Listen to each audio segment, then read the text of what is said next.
గురుగారు, ఈ వికారినామ సంవత్సరంలో కన్యా రాశి వారికి ఫలితాలు ఏ విధంగా ఉన్నాయి? అలాగే ఏవి దానం చేసుకుంటే మంచిదంటారు?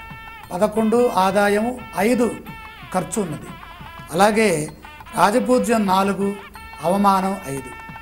ఎక్కువగా కన్యారాశి వాళ్ళకి లాభం కలుగుతుంది. 11 లాభం అంటే చాలా విశేషం, ఎక్కువ యోగం ఉన్నది. ఖర్చు 5 కాబట్టి ఖర్చులు తక్కువగా ఉన్నాయి. ఈ క్రమంలో గ్రహబలాన్ని కనుక చూసినట్లయితే సంవత్సర ప్రారంభంలో గురువు 4వ రాశిలో ఉంటున్నారు కన్యారాశికి. తర్వాత సంవత్సరం అంతా కూడా మధ్యలో గురుబలం 3వ రాశిలో ఉంటుంది. అర్ధాష్టమ శనియోగం ఉన్నది. తర్వాత పంచమ శనియోగం జనవరి తర్వాత. దశమంలో రాహు మాత్రమే యోగిస్తున్నారు. అర్ధాష్టమ కేతు యోగం కూడా అంత అనుకూలంగా లేదు. దశమంలో ఉన్నటువంటి రాహు మాత్రమే కాపాడుతున్నారు. ఆ రాహు ఇచ్చే ఫలితాన్ని చూద్దాం. కర్మసిద్ధినిస్తున్నారు. అలాగే మనస్సౌఖ్యం, సదానందం, అభీష్ట సిద్ధి కూడా ఉంది. మనస్సౌఖ్యం ఉంది, సదా ఆనందం ఉంది. మంచి ఫలితాలు అధికంగా గోచరిస్తున్నాయి. ఇది రాహు ఇచ్చే క్రమం. ఇక గురు విషయాన్ని చూసినట్లయితే అర్ధాష్టమ బృహస్పతి యోగం చాలా దోషభూయిష్టమైనటువంటి ఫలితాలను ఇస్తుంది. అలాగే ధన వ్యయం అధికంగా సూచితమవుతుంది. ఖచ్చితంగా సంవత్సర ప్రారంభంలో అనుకూల ఫలితాలు లేవు, ఏప్రిల్ 23 వరకు. ఆ తర్వాత నవంబర్ నుండి మళ్ళీ అర్ధాష్టమ బృహస్పతి యోగం ఉన్నది. ఆర్థికమైనటువంటి విషయాల్లో జాగ్రత్తలు తీసుకోండి. ఆర్థిక పరిపుష్టి చక్కగా ఉండాలి అంటే విశేషమైనటువంటి గురు ధ్యానం చేయాలి, శ్రీ సూక్తం చదువుకోవాలి, కనకధారా స్తోత్రం చదువుకున్నట్లయితే మనకున్నటువంటి గ్రహదోషం తొలగి గురువు నుండి వస్తున్నటువంటి చెడు ఫలితాలు ఆగిపోతాయి, మంచి ఫలితాలు సంప్రాప్తమవుతాయి. ఇదే క్రమంలో 3వ రాశిలో కనుక గురువు ఉంటే ఏ ఫలితం అనుకూలంగా లేదు.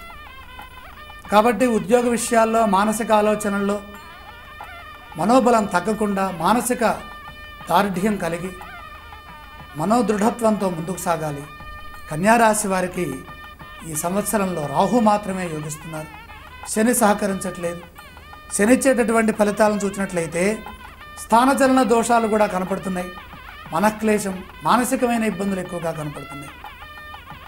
అలాగే కొన్ని గ్రంథాల్లో చెప్పిన సారాంశం ఏంటంటే ఆర్థిక నష్టాలు, ప్రయాణాల విఘ్నాలు, అలాగే ప్రతి విషయంలో కూడా ఆటంకాలు, ముందుకి వెనక్కి ఇలా తాత్సారం జరుగుతుంటుంది. వృధాశ్రమ, వృధా ప్రయాస ఎక్కువగా కనపడుతుంటుంది. ప్రతి విషయంలో ఇబ్బందులు ఉంటాయి.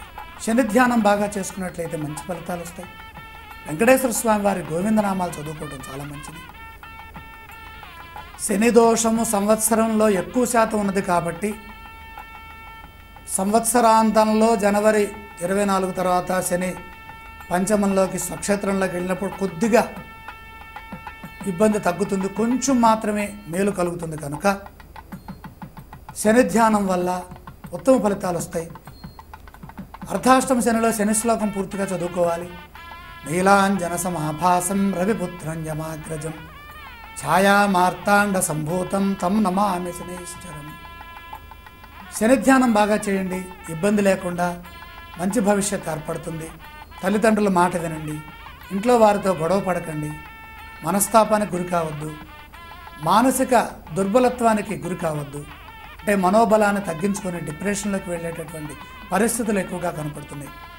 అలాంటివన్నీ లేకుండా శని ధ్యానం చేయండి. ఎక్కువగా నువ్వులు దానం చేయండి. దేవగురువైనటువంటి బృహస్పతి సహకరించాలంటే శనగలు దానం చేయండి. ద్రాం దత్తాత్రేయాయ నమః, ద్రాం దత్తాత్రేయాయ నమః అని కనుక అనుకున్నట్టయితే గురుబలం పెరుగుతుంది. ఓం ఐం సరస్వతి నమః అనే నామాన్ని కూడా చదవండి. విద్యార్థులకి మంచి విద్యా అవకాశాలు వస్తాయి. ఉద్యోగపరంగా కొంత మిశ్రమ ఫలితాలు కనపడుతున్నాయి. ఇన్ని ఒక ఎత్తు అయితే ఆదాయ వ్యయాలు చూసినట్లయితే ఆదాయం అధికంగా ఉంది కాబట్టి కొంతవరకు ఆర్థికంగా పుంజుకునే అవకాశం కన్యారాశి వారికి గోచరిస్తోంది.